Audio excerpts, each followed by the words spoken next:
네, 교우 여러분 안녕하십니까? 오늘은 3월 4일 새벽 예배 시작할 수 있도록 하겠습니다. 함께 묵상할 성경 말씀은 마태복음 5장 38절에서 42절까지 말씀입니다. 제가 말씀 봉독해 드리겠습니다.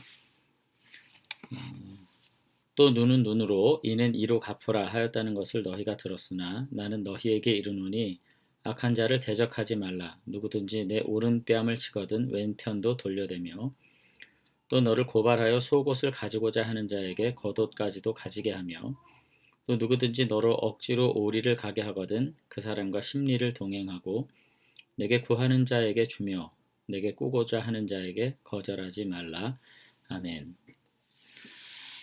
네, 오늘 본문과 더불어서 이제 내일 묵상하게 될 43절 이하까지 본문은 개인의 인격적인 덕목에 대해서 교훈하고 있는 부분이기도 하지만 특별히 내가 어떤 사람으로부터 또 어떤 사회로부터 부당한 취급을 당했을 때 어떻게 대응해야 할지에 관한 문제라는 점에서 공통된 맥락으로 연결되고 있는 것을 볼 수가 있습니다.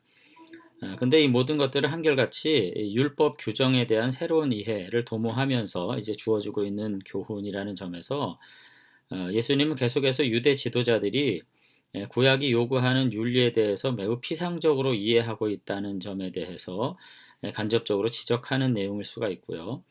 또 예수님의 제자들은 이 새 언약의 백성으로서 하나님의 나라의 백성으로서 얼마나 더 능동적이고 적극적인 윤리적인 태도를 가져야 되는지에 대해서 교훈한다는 점에서 어쨌든 이중적인 의미를 가지고 있다. 뭐 그렇게 볼 수가 있을 것 같습니다.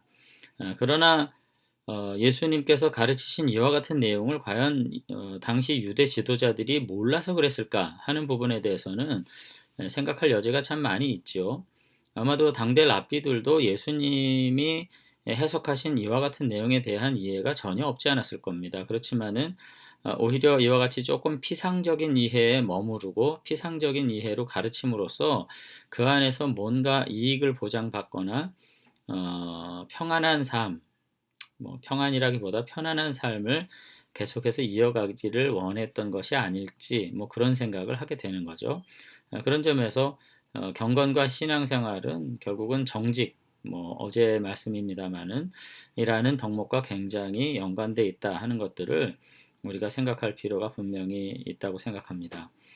어쨌든 오늘 말씀을 이제 우리가 보면은 보복에 대한 문제죠. 지금 눈은 눈으로 이는 이로 갚으라 하였다는 것을 너희는 들었으나 뭐 38절에 그렇게 이제 나오고 있는데 이와 같은 법의 개념을 동태복수법, 뭐 동일복수법 우리가 이렇게 이야기를 합니다.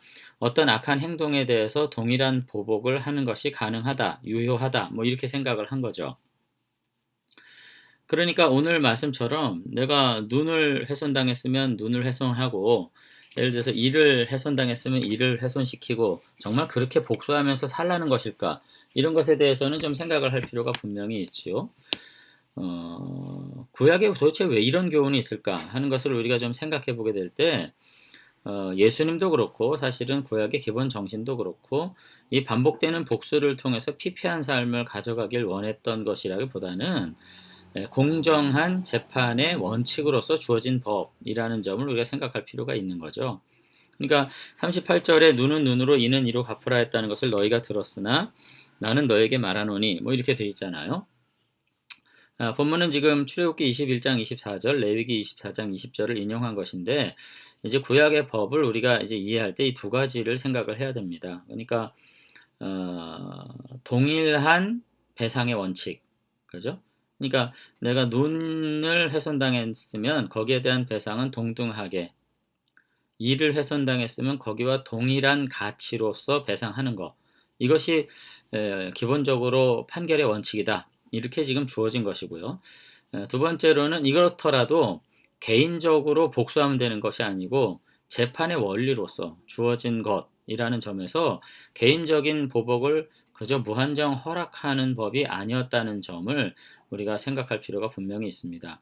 그런데 이제 엄밀하게 눈엔 눈, 이는 이로, 생명은 생명으로 이렇게 말한 이유는 이제 어떤 힘 있는 사람이 이웃의 신체를 훼손하거나 어떤 악의적인 어떤 태도를 보였는데 그렇게 무참하게 악의적인 행동을 하고 나서 돈으로 해결하려든지 다른 것으로 보복 되갚음으로써 오히려 인권을 유린하는 이런 일이 있어서는 안 되기 때문에 동일한 수준의 어떤 되갚음, 보상에 대한 강조를 하기 위해서 이제 이와 같이 이야기를 이제 하고 있는 거죠, 구약이. 그런 점에서 굉장히 공의로운 법의 원리의 토대가 되는 말씀이다. 우리가 그렇게 볼 수가 있을 것 같습니다.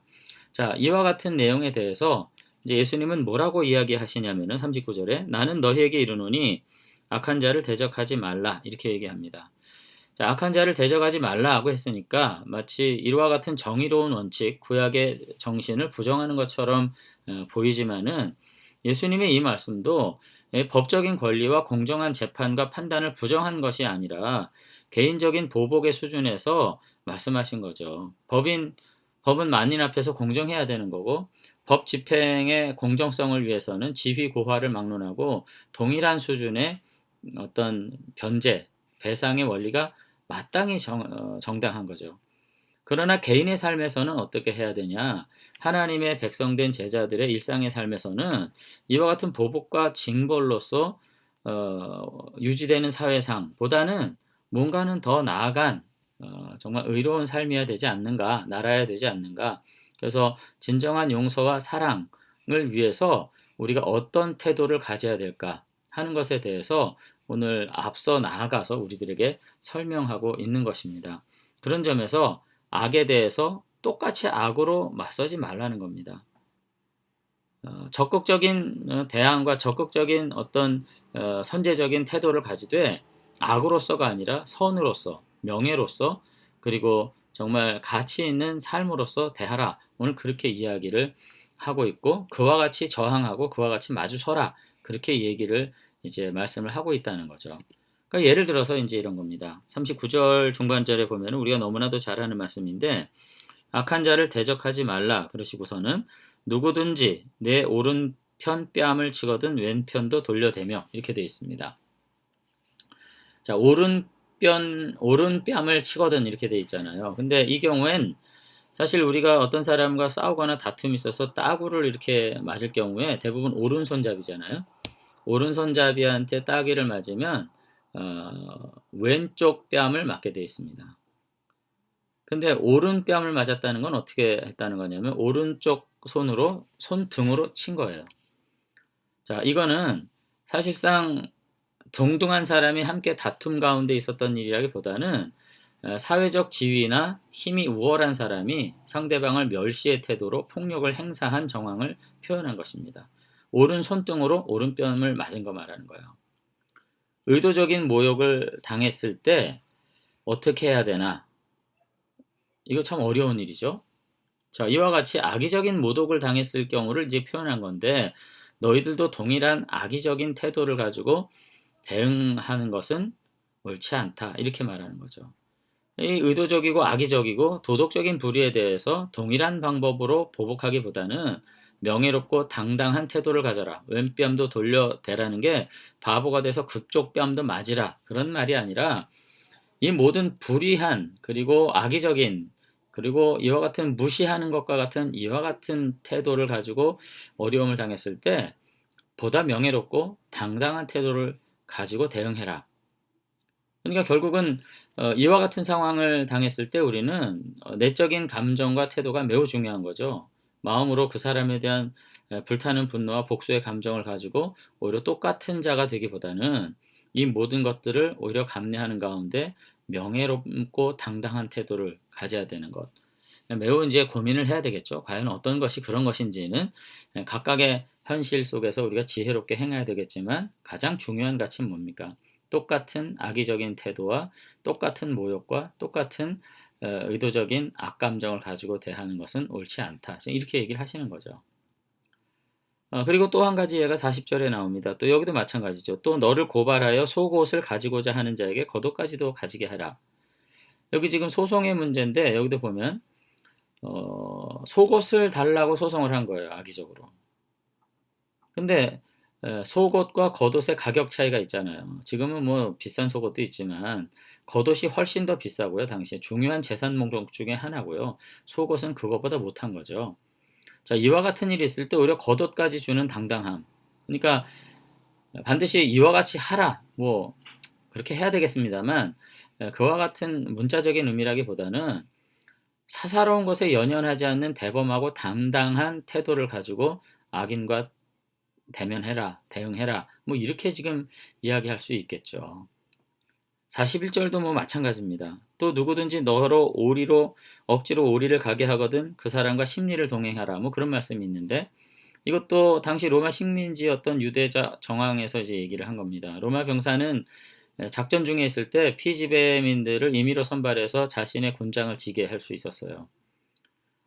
아마도 예수님의 십자가를 대신 지도록 한 어, 경우에도 그와 같은 어떤 로마 병사가 자신이 갖고 있던 권리를 확대 해석한 걸로 보여요.